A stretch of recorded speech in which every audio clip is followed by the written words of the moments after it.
They both walk out of the portal with their injured companion, and Xuan quickly fills the instructor in on what happened inside the gate. Once everything is settled, Xuan decides to leave, and Joe exchanges last goodbyes. While the playboy zooms out in his private car, Joe takes the bus back to the city. When the bus arrives, he steps outside, feeling really cold and a bit anemic, probably due to losing too much blood during the game. He decides to help himself with some iron-rich food. As Joe walks down the street, he accidentally kicks a person on the ground who's smeared in blood. Initially, he's shocked, thinking he's found a dead body, but the mysterious man quickly sits up and reassures Joe that he's still alive, just dealing with some nagging pain. Joe starts to walk away, but the old-looking guy invites him for a quick chat since they've crossed paths. Our boy isn't much of a talker, but the old man insists on asking a few questions. Even though our boy has no clue what they are going to talk about, he agrees to stick around nonetheless. The conversation starts off unexpectedly when the old man asks if Joe likes women with big breasts. Chu is startled by the question, but after a moment of imagining both flat-chested and big-breasted women, he decides he prefers the former. The old guy bursts into laughter, saying he shares the same preference. He goes on to explain that women with smaller breasts are better, and that only those who are stupid would prefer larger breasts. Joe awkwardly starts imagining how a woman with large breasts would have a hard time controlling them during a fight, especially if the jiggling physics is turned up to the max. The perverted old guy then asks another unexpected question. Does our boy prefer cuddly and gentle women, or short-tempered and sassy ones? Chu isn't sure what to say, and he just wants to go home. So, to finish the conversation right here, he decides to pick the most wrong answer, and reluctantly says he prefers short-tempered and sassy ladies. The old man goes quiet for a moment, but then his eyes sparkle with admiration as he agrees that he loves sassy women as well. He explains that such women are interesting and cute, and that girls with gentle personalities aren't much fun. He also points out how he didn't expect our boy to have such discerning taste at a young age.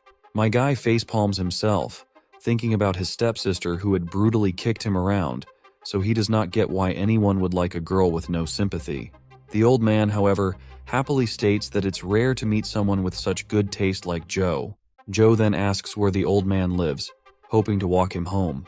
But this pervert man doesn't bother to respond to our boy's query, and instead mentions that Joe can't hit on girls unless he's healthy.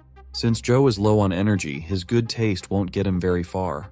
The old man proceeds to give Joe a small notebook and tells him it contains a chi spell he can practice. Our boy is shocked to hear this, and the old man explains that the spell will make any woman obedient, no matter how difficult she is.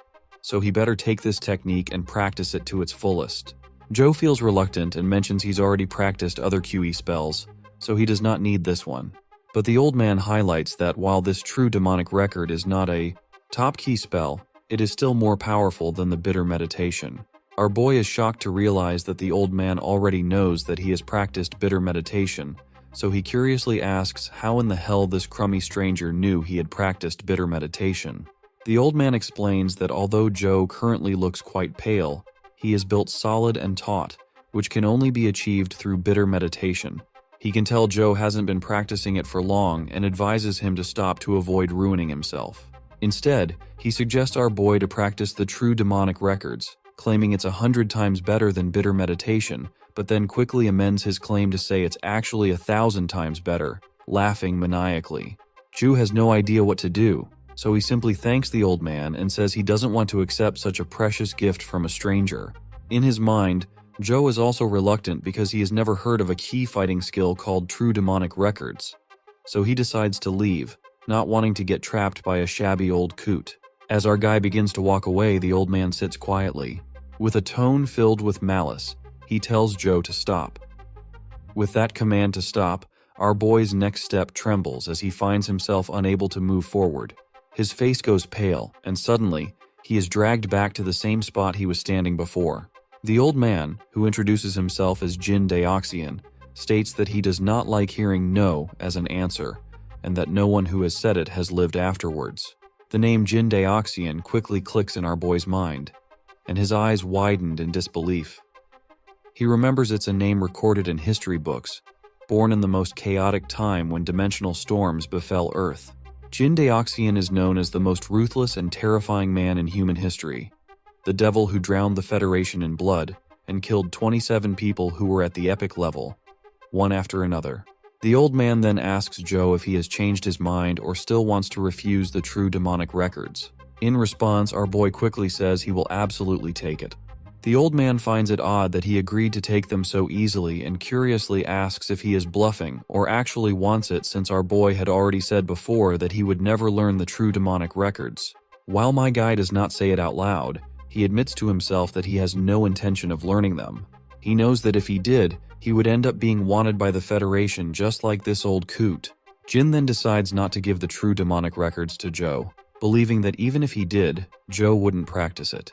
Jin rummages through his coat and turns to our boy once again, telling him that he has another key spell that is actually really fun.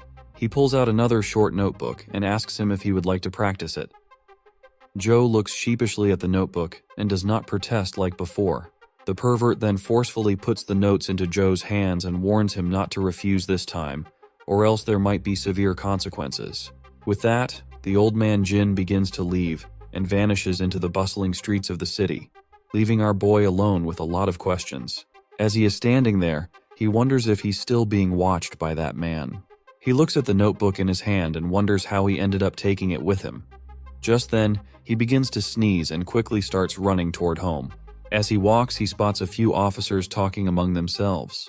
One asks if the reaction was detected around this area, and a woman with a red head agrees. The officer tells her to search around here and stay in touch. Our boy looks at them and notices their badges. It doesn't take him long to recognize that these people are from the Federation. He suspects they might be looking for Jin Deoxian, whom he met just a while ago. But he just keeps walking, thinking it doesn't have anything to do with him, so he doesn't care.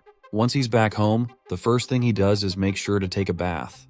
As he soaks, he reflects on how wacky today has been. First, Xuan got ambushed by his own friend, and then, on his way back home, Joe coincidentally came across the legendary devil Jin Deoxian. All he wanted was to get cozy in his room and play his game to the fullest. He then looks at the chi spell notes that Jin gave him and wonders if they will be of any help. Nonetheless, he falls into his bed for some good sleep. Just as his mind drifts into the realm of dreams, he begins to see monsters surrounding him from every side. The dream is so overwhelming that he jolts awake in his bed, utterly sweating profusely. He quickly stands up with his shaky body and begins to puke into the toilet, his head spinning from the intense pain. He has no clue what's going on with him. Suddenly, his eyes fall on the key spell notes that the old man gave him, and he notices some words flashing on the page, which says, Lost Immortal Sutra. He quickly grabs the notes and thoroughly scans them from all angles, but he finds nothing unusual. Well, this makes him only think if he's really just anemic. As the sun begins to rise, signaling the start of a new day, he washes his face and looks at himself in the mirror. He feels more refreshed and awake. He then decides to start his day with some game time. He grabs his phone, pinches his finger, and puts a few drops of blood on the screen, and his avatar quickly loads up. Once inside the game, he's surprised to see that the Skeleton Knight is still there, and this only means that the monsters in the game and those in real life don't affect each other. Well, it seems like this is a welcome discovery because it gives him another chance to give it a go. The monster charges at him again, and once more, our boy finds himself defeated by the Skeleton Knight. After hours of playing, he's utterly exhausted. The boss is weaker than the real-life counterpart, but without the Zhuan's help, he's struggling to find a way to defeat it. The only option now is to perfect his positioning and keep trying. Results might take days, and he's unsure how much blood he'll lose in the process. To get a sense of the blood loss, he looks up information online, but the sheer amount of data is overwhelming. So, in a classic move, he decides to keep it simple and just munch on some nuts for a quick energy boost. Other than that, he could simply avoid being killed to deal with his blood loss issue. Still, he decides to buy some food first before grinding again in the following days. He puts on his jacket and heads to a nearby grocery store, picking up all the healthy options to ensure he gets enough nutrients. Back home, Joe starts grinding once more, and during this intense period of gameplay, he piles up cans of food beside him. Well, it seems like he did not pick the healthy options after all. After many attempts, he finally begins to match the Skeleton Knight. He finds an opening while he is airborne and smashes the monster's skull into smithereens. This kill drops a dimensional crystal of level 13, which boosts speed.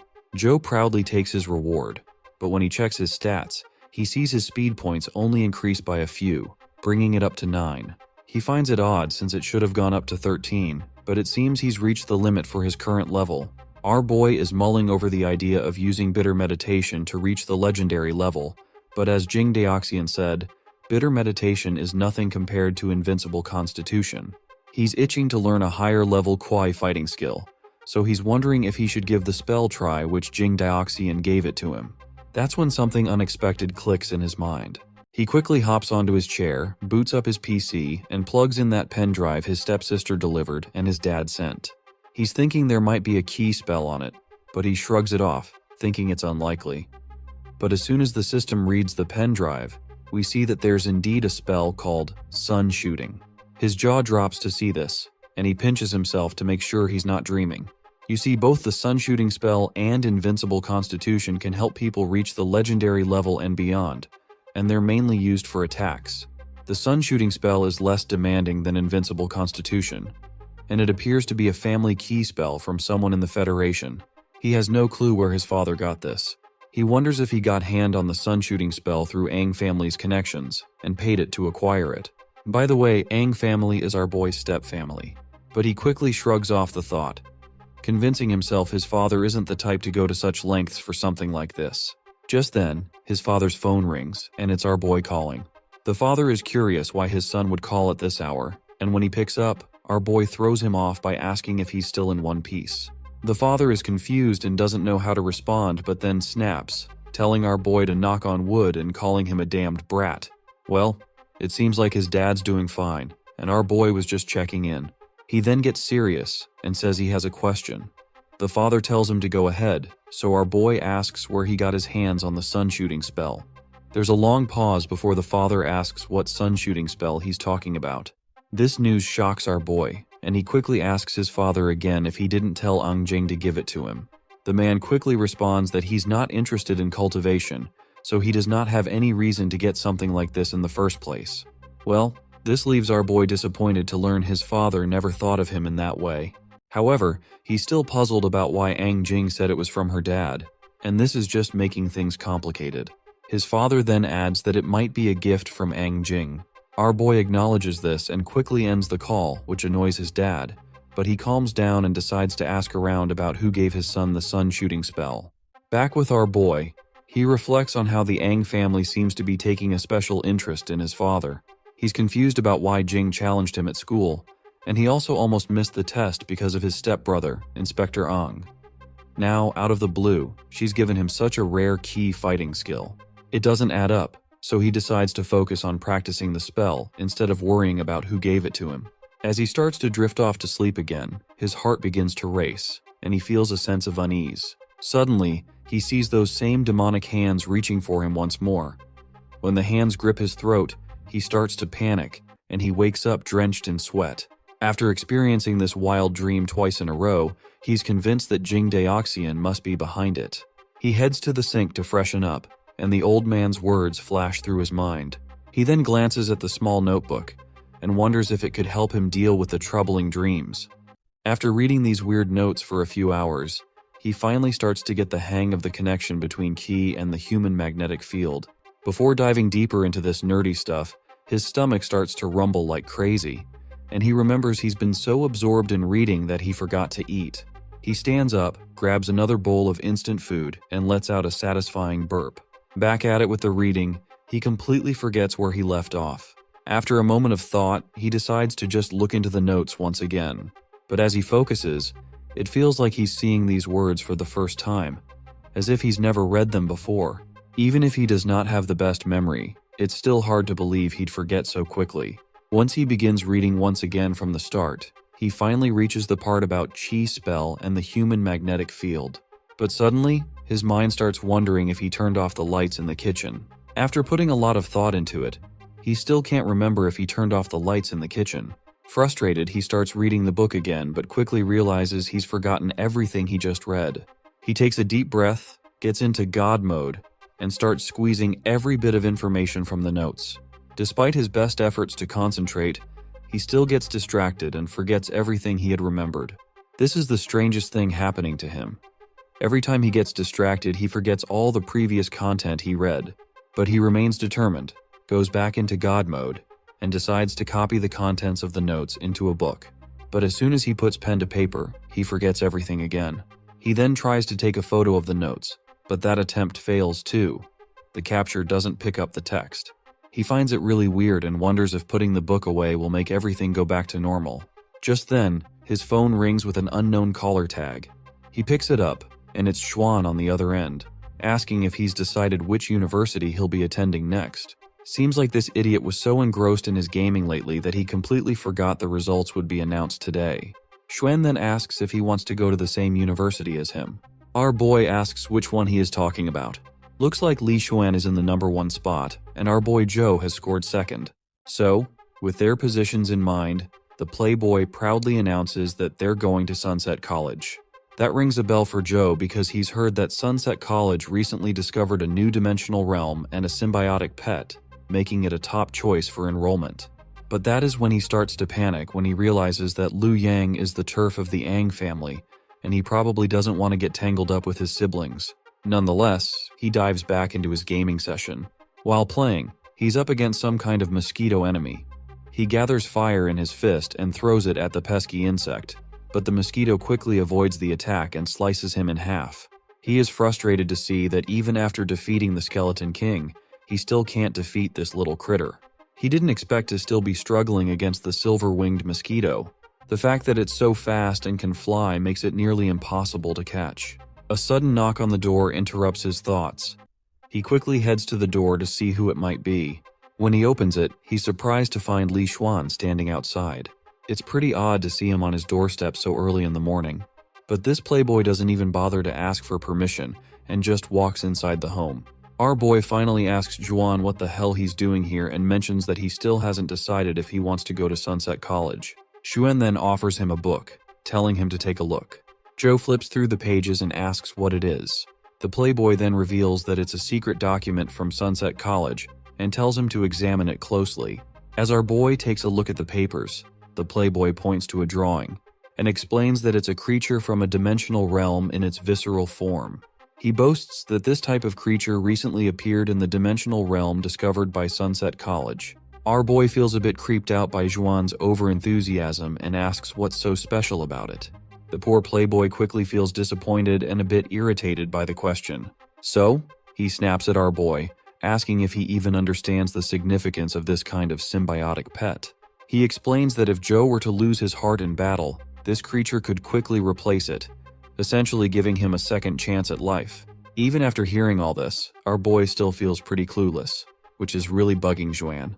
Our boy does understand the significance of this symbiotic pet, but isn't thrilled about being surprised by everything. Xuan reveals that the dimensional realm is under the jurisdiction of Sunset College, so only people from that college can access it. He adds that if the news were officially released, top students from around the world would rush to enroll, but the quota is limited. Hearing this, our boy's interest is finally piqued, and he quickly agrees to go to Sunset College. Xuan then mentions that there are rumors the Ang family will also be attending Sunset College. This news rattles our boy's nerves, and Xuan is surprised by his scared expression.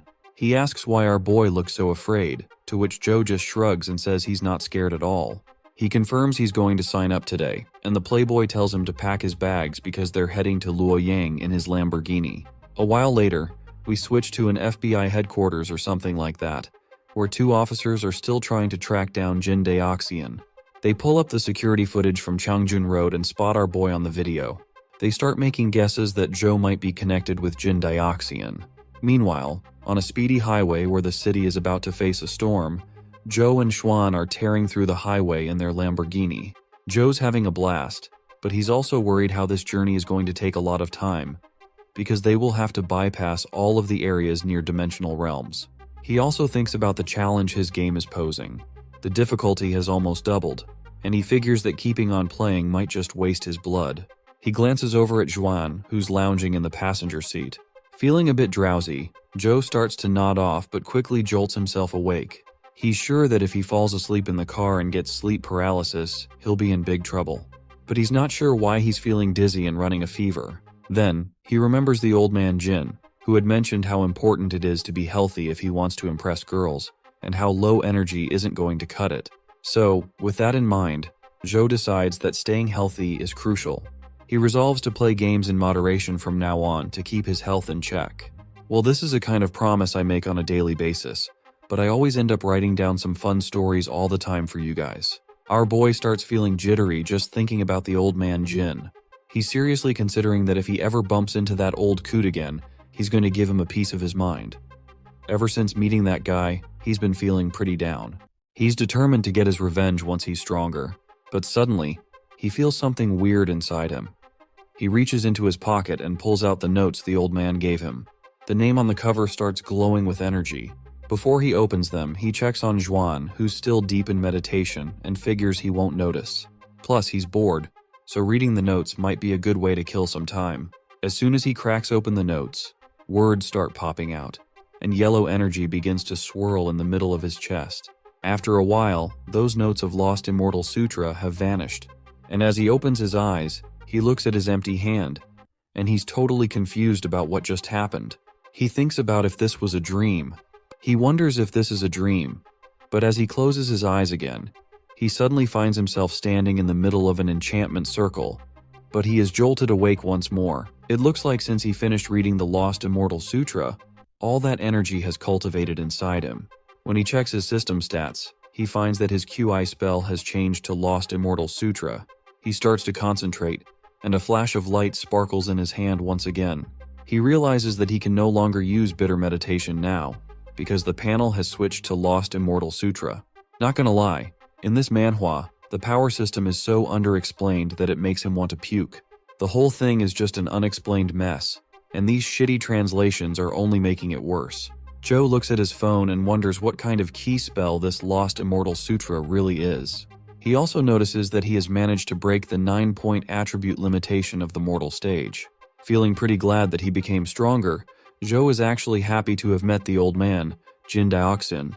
Once they finally enter the huge mansion, Juan reassures him to leave the matters of Sunset College to him and suggests Joe stay here until college starts.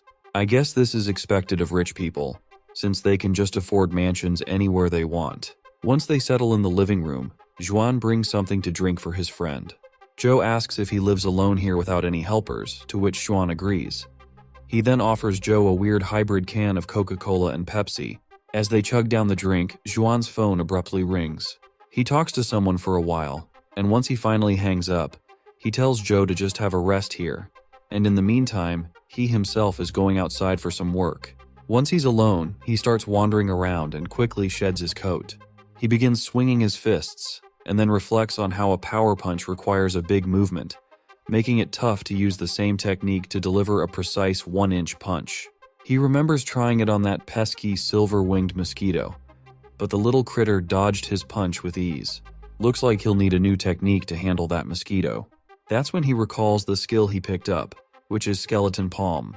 He glances at his hand, which is still billowing smoke, and thinks the Skeleton Palm's rank is pretty low, so it probably won't be very effective. But he decides to train with it anyway, and as soon as he swings his hand, a gust of wind blades zooms around the area. He notices that this move is quite fast, making the Skeleton Palm a surprisingly good match for his 1-inch punch. So, he keeps training, pushing himself until he's utterly exhausted. He realizes that although it's a rank 1 QI fighting skill, it surprisingly consumes a lot of ki. Deciding to test it out in the game, he grabs his phone, puts some blood on it, and his avatar appears right away. Hilariously, his avatar lands right on top of a mutated ant. The little creature looks pretty ticked off and swings at him immediately. Looks like he's in trouble because his QE has dropped significantly after his training session, but somehow he manages to dodge the attack. But surprisingly, his QI recovers a bit, thanks to the Lost Immortal Sutra, which also boosts his movement speed, which seems like a nice bonus. He then delivers his mixture of 2 skills, known as 1-inch Skeleton Palm, hitting the ant directly and causing a big explosion that finally takes the little critter out. Just then, a system window pops up, showing an achievement. His Skeleton Palm has leveled up to level 10 and has been upgraded to Ash Palm. Our boy is amazed by this and notices the skill now consumes 5 points of ki, which makes it almost as powerful as his power punch. He's itching to try out his newfound power, but since the mutated immense strength ant is way too weak, he decides to test it on the Skeleton Knight. As soon as he presses the icon for that dungeon, his avatar lands in Guida City. That's when he remembers. Since he's already beaten the Skeleton Knight, he'll only get another shot at the Skeleton King if he dies and respawns. So, reluctantly, he lets those little skeletons take him out. After a lot of messing around with his new skills, he finally gets the hang of the Skeleton Knight's attack patterns. Apparently, he started using his high speed to dodge and strike the Skeleton Knight from behind with his Ash Palm technique. That single attack shatters the skeleton's head into smithereens. After a while, a lady steps into the mansion. As soon as she sees him down there, she calls out, and her stern call wakes our boy up. He is startled and quickly sits up, asking who she is. The lady demands to know why he's alone and where Li Xuan is. He mentions that Li Xuan is out, which makes the girl assume he must have been hanging around with some girls or shady people again. She curses him for always avoiding her whenever she tries to reach out. With that odd remark, she turns to leave, leaving our boy more confused than ever. But then she suddenly stops, grabs his hand, and tells him he can serve as a stopgap. And with that, she starts dragging him along, even without his permission. The girl turns to him again and reminds him that she's Li Xuan's older sister. Since he's a friend of her brother, she wants to ask him for a favor. Well, come to think of it, our boy remembers that Xuan is indeed his friend now, thanks to all the help and favors they are doing to each other.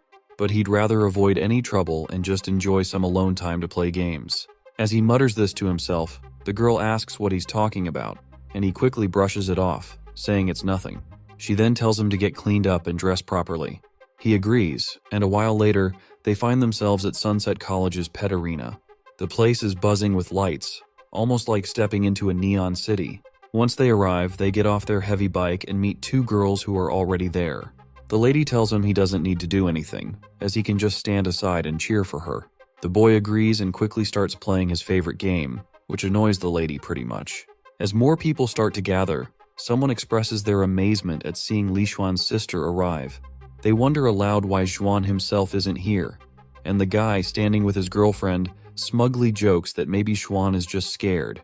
Li Xuan's sister cuts him off, telling him to cut the crap because she can handle them all on her own.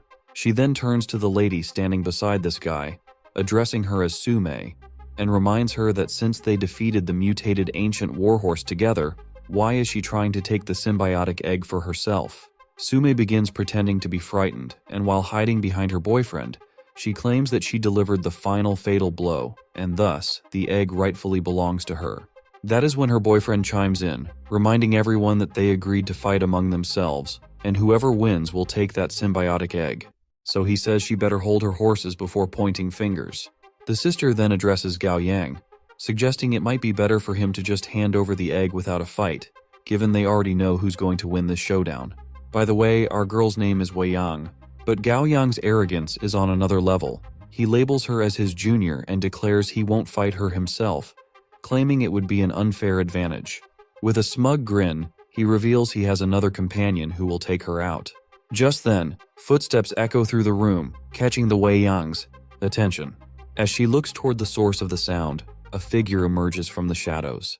This guy is a sophomore, who goes by the name Gu Dian, and he is exuding some seriously intense aura that even makes the sister, who was getting full of herself, start to panic. Even our boy can feel the vicious aura radiating from this newcomer, causing the others around to tremble with fear. Shortly after, the two contenders face off. The bald guy tries to provoke Wei Yang by taunting her to come at him. In response, she starts radiating an intense aura, ready to take him down on her own. Wei Yang's friend advises her not to fight this monster and suggests it might be better if they just hand over the symbiotic egg. Our boy, curious, asks who this guy called Gu Dian is. The terrified girl quickly explains that he's known as the devil in school. She adds that there are rumors he once beat up a senior on his very first day of school. With his curiosity fully piqued, he starts to wonder if this big guy is really as strong as they say. He has also started to feel concerned for Wei Yang as well. Just as they're about to clash, Gao Yang starts mocking Wei Yang, asking if she's really scared in the face of Gu Dian. Seems like she's fully provoked because she swings her massive leg and aims a kick at the bald guy's head. But Gao Yang just tilts his head slightly, and her kick lands on his shoulder, doing nothing more than tickling him. Wei Yang's shocked by his crazy defensive power, so she leaps into the air again, trying for another brutal kick to his head.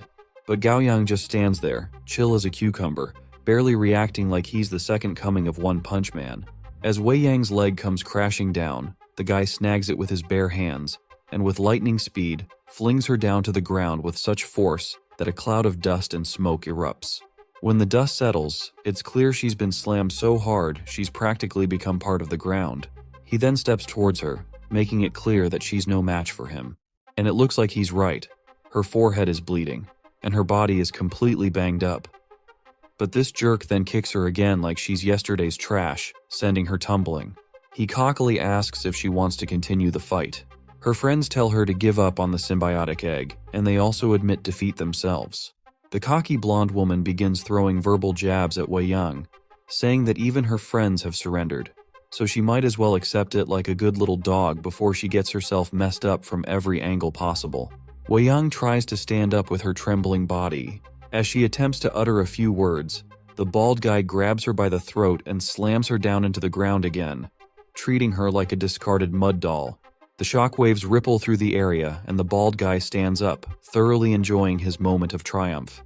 But the bald guy's eyes widen in surprise as our stubborn lady, Wei Yang, starts to stand up again, saying she's not done yet. Hearing her unwavering resolve, the baldy gets serious with a bloodshot gaze. He balls up his fist and starts running at her, but before he can throw his punch, our boy comes charging in. Their punches collide with a shockwave of power. Gudian is really intrigued by this newcomer who easily blocked his attack, and asks our boy who he is. Joe quickly introduces himself, mentioning he's just been admitted to Sunset College recently. Gao Yang throws in his 2 cents, saying that even though they'll be schoolmates soon, they're not going to hold back on giving our boy a lesson if he's trying to play the hero and save the day. The girl warns our boy that it's pretty dangerous here, so he'd better not jump into the fight. But before she knows it, he grabs her and hoists her over his shoulder like she's a toddler, telling her she's the one who should be resting and taking it easy. Come to think of it, doesn't it seem like this character has grown way too tall? And considering how short our boy used to look back in the first chapter, I just want to bleach my eyes. Anyway, despite all her protests, he carries her back to her friends. The ladies let out a sigh of relief, glad to see their friend is safe. On the other hand, Wei Yang isn't quite sure how our boy is going to deal with this bald guy. When our boy finally faces off with the bald guy, he tries to channel his inner Shunin protagonist and tells him that fighting to the death isn't the best solution. The bald guy then asks if he has any other suggestions for resolving the dispute. Our boy responds that they can keep the fight PG-13 and offers to give the bald guy a punch, and if the baldy takes fewer than 3 steps back, our boy will admit defeat. Gudian gets annoyed by what he sees as a meaningless tactic, so he starts radiating a menacing aura and tells our boy to bring it on already, and not waste his time. Xiao remains unfazed, however, and warns the baldy that his punch is pretty powerful, so he might want to save his teeth. Meanwhile, Gao Yang finds it pretty fascinating that Gudian just agreed to fight like that. The blonde woman is starting to lose her cool, worried that there's a good chance he might actually lose if he takes 3 or more steps back. But her boyfriend quickly chimes in, reassuring her not to worry.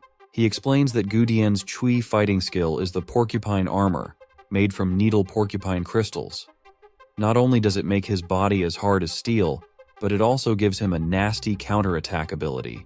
And since his porcupine armor has reached the 9th rank, the last guy who challenged him like that ended up losing his arm.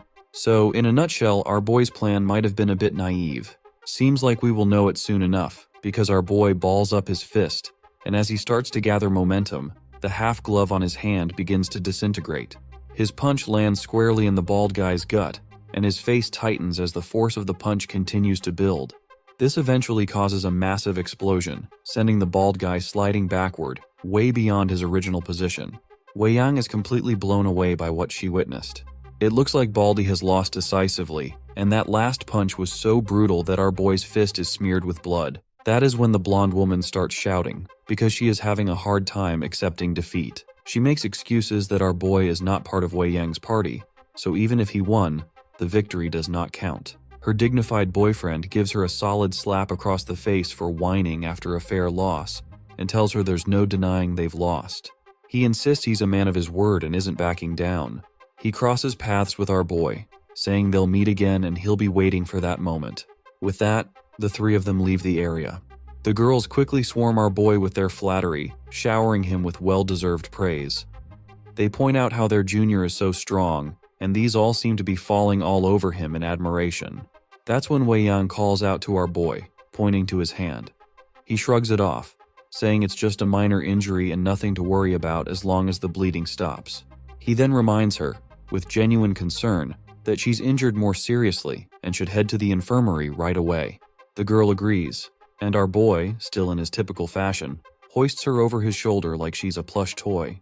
She seems genuinely happy to see that her brother has a friend like our boy.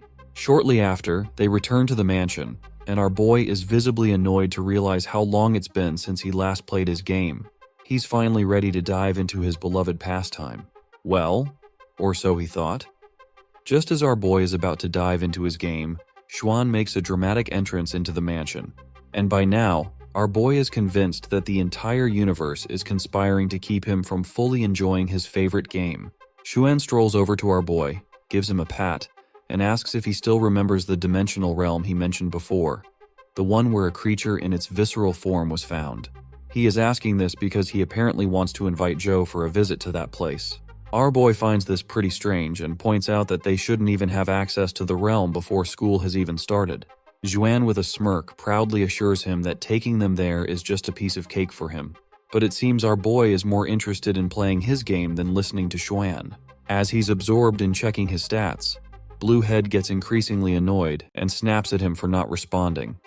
Our boy just pretends to listen, which just infuriates Xuan even more. He then begins to walk away, and warns our boy to hit the hay early since they'll be leaving first thing in the morning. Our boy agrees, though it's unclear if he's actually paying attention. Still glued to his smartphone screen, he eventually calls out to Xuan. When Bluehead turns around, he asks what's required to hatch the symbiotic egg of a legendary level creature. Xuan is a bit surprised by this sudden question, and asks if he's talking about the legendary level skeleton knight. He then advises him not to do anything foolish, explaining that it takes at least a dozen points of ki to hatch a legendary level creature. Bluehead explains that if the hatcher doesn't have enough ki, their vitality and flesh will be consumed instead, which basically means they could end up injured or disabled. To our boy, this sounds like he might still have a chance, so he asks if there are any exceptions to this rule. Xuan proudly explains that he himself is a big exception. His invincible constitution makes him more resilient and compensates for the loss of vitality, allowing him to hatch some legendary level creatures even at a lower level. However, Xuan warns that hatching a legendary level creature still costs him more ki than he can handle, and he can't sustain it. He advises our boy to give up on the idea unless he's prepared to risk death. Once he's in his bedroom, our boy reflects on how he wouldn't fear death if it were in the game, but since he's dealing with the symbiotic egg in real life, things are trickier. He then gets an idea. Since the phone unlocks dungeons based on real-life locations, he quickly snaps a photo of the egg. The egg starts to disappear from his hands as the system announces that it's been stored in the storage. Now that it's inside, he finally has the option to either hatch or accept a fusion.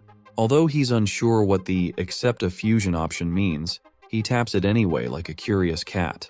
The next system window appears, stating that the mutated immense strength ant has been detected, with a fusion rate of 47%, and asks if he'd like to fuse with the symbiotic egg.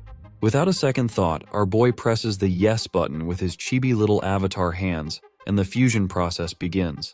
Since he already knows that with his current ki, he might not be able to hatch the skeleton knight anyway. So, he decides to see what the mutated immense strength ant will be like after fusing with the legendary level symbiotic egg. Once the evolution process finishes, he anxiously checks the stats. To his surprise, the pet is still at the mortal level, even though it's fused with the legendary level egg. The little critter now has an innate skill called Skeleton Pierce Attack, rank 10.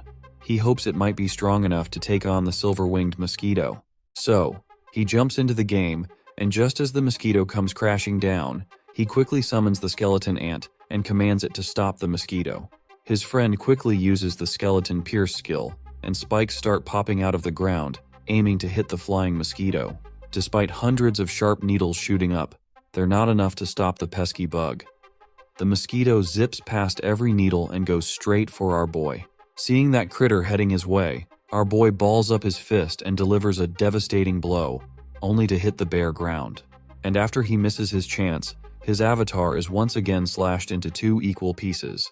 This is yet another defeat he has to face, which leaves him thinking about this crazy skill this critter is always using against him. The next day arrives, and our boy is feeling quite anxious about seeing his ride. He asks his friend again if they're really going to ride it. The friend flashes a pleasant smile and assures him they definitely will. He explains that it's a legendary level jade-eyed white tiger and that he went through great pains to hatch it. As they both hop onto the tiger, it takes off with such speed that our poor boy starts leaking blood. He thinks to himself that a car ride would have been way more comfortable. Once they hit the city, Xuan swipes his card through a scanner, and a soldier waves them through. They hop into an elevator that takes them further down into an underground facility. That's when they learn that Luoyang was once the capital of 13 countries. After the dimensional Strom got involved, the whole region sank and is now connected to a mysterious underground world. So this place is also called the Underground Buddha City. When they finally reach the bottom and the elevator doors open, they're greeted by a bustling scene. A horde of people is wandering around like it's a tourist hotspot, with vendors setting up stalls and peddling their goods.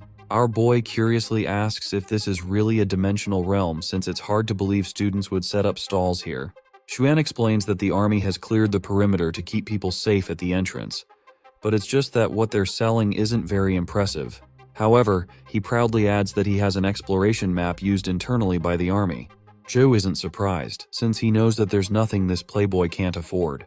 As they continue walking, Xuan explains that there's supposed to be an underground lotus pond where the Buddha heart lotus resides.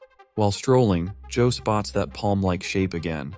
He quickly snaps a photo, and another app appears on his phone, which is a clear sign that this place is also a dungeon in the game. He tells our boy to quit taking photos and just catch up with him. So, the two of them keep strolling, and after quite a bit of walking, they finally arrive at a jaw-dropping sight, a massive pond overflowing with lotus flowers. Xuan points out that this is the Buddha heart lotus, and it turns out there's a creature whose symbiotic form is the heart of the lotus. Our boy wonders why these lotus flowers can't just grow near the shore, making it easier to grab one. Also, why can't they just swim there to grab one of the flowers for themselves? Xuan bluntly explains that the water in the pond is so corrosive it dissolves flesh. Anyone who tries to wade in will end up as a skeleton, so it's a strict no-go zone. Just then, someone else crashes their party. This newcomer is sporting angelic wings, and once he finally stops in midair, he further adds to our duo's conversation that the only way to reach the flowers is if you can fly over the toxic, acid-filled pond. Almost instantly, those normal-looking flowers react to the threat. The delicate petals transform into blade-like projectiles and shoot straight for the guy in the air. But the winged man is quick on his feet. He summons his sword and meets the flower head-on. With a powerful slash, he cuts down the flower, causing its petals to rain down like blood. Our boy is amazed by the display of power. Xuan even mentions that this is to be expected from the Luo family, who are known for their exceptional swordsmanship.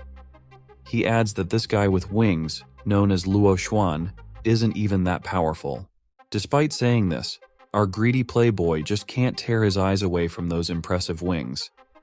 He's feeling a bit envious and thinks to himself how amazing it would be to have a flying symbiotic pet.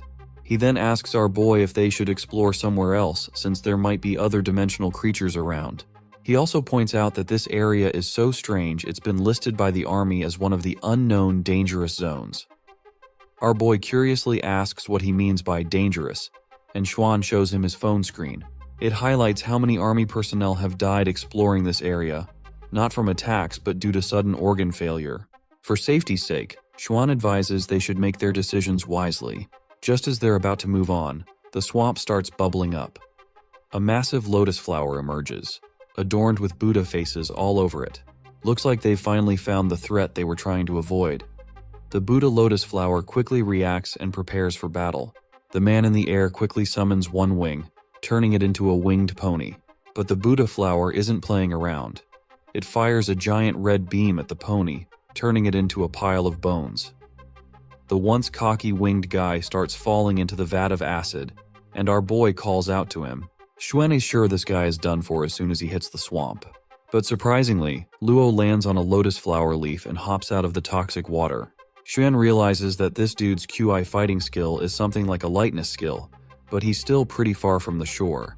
Xuan turns to our boy, asking what the hell he's doing. It turns out, our boy is trying to put his symbiotic pet gauntlet into the toxic water. Surprisingly, the water can't harm his weapon. The acid only burns flesh. With his plan set, our boy pulls his hand out of the toxic water, sets his symbiotic pet down into the acid, and stands ready. Xuan asks what he's up to, and Joe simply says he's going to help the man stuck in the swarm. Meanwhile, Luo is leaping around to avoid the acid, but there's no solid ground left to hop anymore. His only option seems to be touching the acid, and to make things worse, the Buddha Lotus shoots another laser beam at him. Just as it seems like Luo is done for, the swamp water starts to bubble, and our boy's skeleton ant pet emerges. Luo is a bit startled by the appearance of another creature, and the ant quickly moves through the air, intercepting the laser beam and taking the hit directly. Being a skeleton, the ant is unaffected by the acid or the lasers. Luo manages to find a platform to land on, which is of course none other than the back of Joe's ant. Our boy then commands his skeleton ant to retreat. The ant's eyes start shimmering, and it quickly begins marching toward the shore. The Buddha Lotus flower shoots its lasers, but the attack is as effective as duct tape on a spaceship window. The ant picks up speed and eventually reaches the shore. Standing there like a cool guy, our boy watches as Luo Xuan hops from Ant's back. Once he touches the solid ground, he asks our boy his name, and that is when Zhou Wen introduces himself. Luo thanks him for his help, but Zhou tries to downplay it, saying it was nothing. However, Luo insists on showing his gratitude, promising to repay our boy for what he did today. Meanwhile, Xuan is completely blown away by the skeleton ant and quickly asks what in the world this pet is. Zhu responds that it's a skeleton ant. Xuan is seriously impressed, and he is further blown away that not only is the ant immune to the acid, but it also handles the flower's attacks like a champ. He tells our boy to send the ant into the swamp to see if it can take down the monster. He is confident the flower must have something valuable, so challenging the monster is worth the shot. But our boy, however, suspects it's no ordinary mutated Buddha Heart Lotus. He thinks it might be another legendary level creature, and since this is real life, he doesn't want his skeleton ant to get killed. Zhou quickly recalls his ant, and Xuan asks why he's so scared, pointing out that it's just a symbiotic pet, and that defeating the monster could yield something much more valuable. But my guy makes it clear that he's not willing to gamble with his skeleton ant, and with that, he starts walking off. Once they return to their mansion, we see that this playboy is visibly disappointed. He's frustrated that he wasted 2 entry passes and didn't find anything worthwhile. He worries that tomorrow, everyone will hear about the giant Buddha Heart Lotus flower and someone else will beat them to it.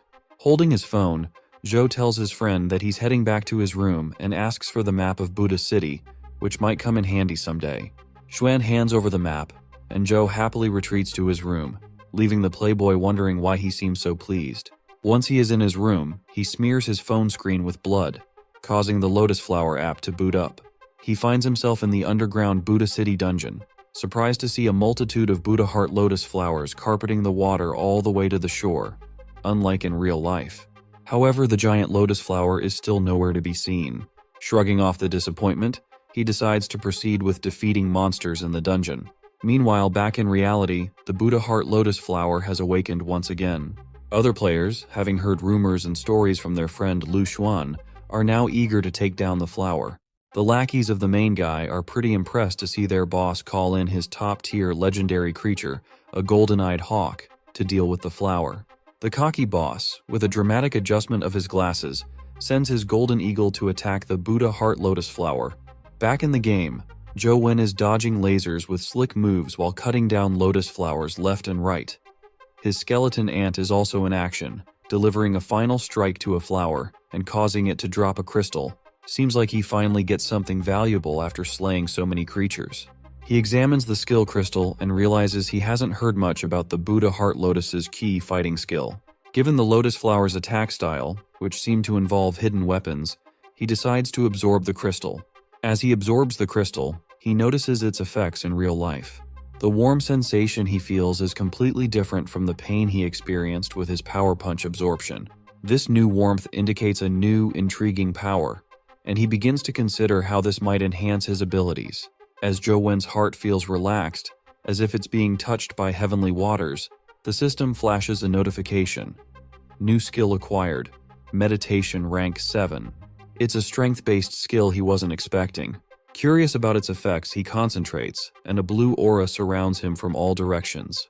However, after a short while, he's disappointed to find that the only sensation he feels is a warm, comforting one. There's no immediate sign of the skill's power or impact. He thinks about his friend Li Xuan, and realizes that even he might not fully understand the Qi fighting skill of the Buddha Heart Lotus, which is likely why he never mentioned it. In the game, Zhou Wen gets caught off guard by a surprise laser attack, but manages to block it just in time. His excitement bubbles over when he sees that there's a Buddha Heart Lotus monster in the game, just like he hoped. He eagerly commands his skeleton ant to go in for the attack. The skeleton ant leaps into action, while the Buddha Heart Lotus counters with red laser energy blocks. But these lasers barely make a dent in the ant. As the flower starts to sink back into the water, our boy grins, thinking the flower is running scared. So he tells his ant to finish it off. Just as the ant is about to strike, the flower's giant jaw snaps open, full of sharp teeth, and swallows the ant whole. My guy's grin fades, and his confidence shatters as he realizes the flower had a sneaky trick up its sleeve, leaving him feeling frustrated and tricked. Since he can't do much and can't get close to the swamp without his skeleton ant, he decides to head to the restricted zone Li Xuan mentioned. Even if he dies, he figures it won't be a big deal, since he kind of wanted to die and get respawned anyway. With that thought in mind, he starts walking into the restricted area. Once inside, he finds himself in a rundown place with flowing water and old Buddha statues. As he climbs the stairs, he thinks it's a really strange place, and he hasn't encountered a single monster on his way here. But suddenly he notices something and realizes the restricted zone is just ahead. This place turns out to be a small Buddhist temple. Well, he's not so sure about this small part, because it certainly doesn't look small at all. He starts taking his steps, but after just a few steps, the game is over.